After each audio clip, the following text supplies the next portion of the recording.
Hey, before we dive in, I just want to give everyone a quick refresher. Today's lesson is all about 3 words we use to talk about where we live: city, state, and country. And honestly, these come up all the time, right? Absolutely. And what's funny is, even native speakers mix these up when they travel. Like, how often have you heard someone say they're from New York, and you have to ask, wait, the city or the state? It happens all the time. Totally. I've actually gotten that confused with friends online. So today, let's break it down super simply. A city is one place, it's big, but not the biggest. Then you've got the state, which is even bigger and has a bunch of cities inside of it. Right. And then country is the biggest of the 3. Think of it like layers. City fits inside a state, and then states together make up a country. That layering really helps picture it, especially if you look at a map. Speaking of maps, using a map can really make all this click. When you look at it, you'll see dots for cities, lines separating states, and even bigger borders for countries.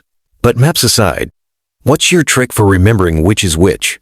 Honestly, I always think about where I grew up. My town was inside a state, which was inside my country. It's like those nesting dolls. And if you're listening, try saying out loud, I live in a city. I live in a state. I live in a country. That rhythm actually helps. That actually reminds me, let's use some real names to practice. For example, New York City is a city, of course. But New York State is the bigger region that holds the city plus many others. Exactly. And then, the United States is the country, which is even bigger and has lots of states. Cairo is another great example. It's a city in the country of Egypt, and it's actually the capital too. I love that you brought up capitals. Capitals are special cities. They're important, usually the center for the government. So Cairo isn't just any city. It's Egypt's capital. Same with Washington, D.C. in the U.S. And if you're not sure about capitals or other place types, like villages and towns, just remember, a village is small, a town is a bit bigger, and a city is the largest. Then the capital is usually the most important city in a country or state. Let's make it practical. If someone asks, where do you live? You can answer with your city, state, or country like, I live in Cairo or I live in California. And it's totally normal to hear, what country do you live in? That's true. And it's actually a great way to practice try mixing your answers.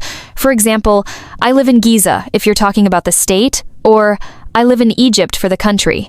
It helps you get comfortable with all 3. Plus, you can turn it around and ask others. Try, which city do you live in? Or, what's your country? Super useful for meeting new people, or even just chatting in class. And don't forget, using short phrases like in the city or from the country comes up in so many conversations. You could say, I'm from the city, or in my country, we do this differently. It's simple, but really natural. We're almost done, but before we finish, let's give a few quick teacher tips.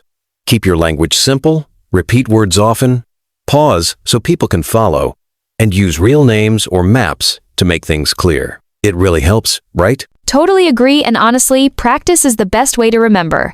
Say the words out loud, play around with sentence examples, and try matching village, town, and capital with their meanings. Before you know it, it'll all feel natural. And if you're listening, give yourself a round of applause. Repeat one more time. City, state, country, village, town, capital. The more you say it, the easier it gets. Well said! Thanks for joining us today, and keep practicing. Before long, you'll be ready to answer any question about where you live.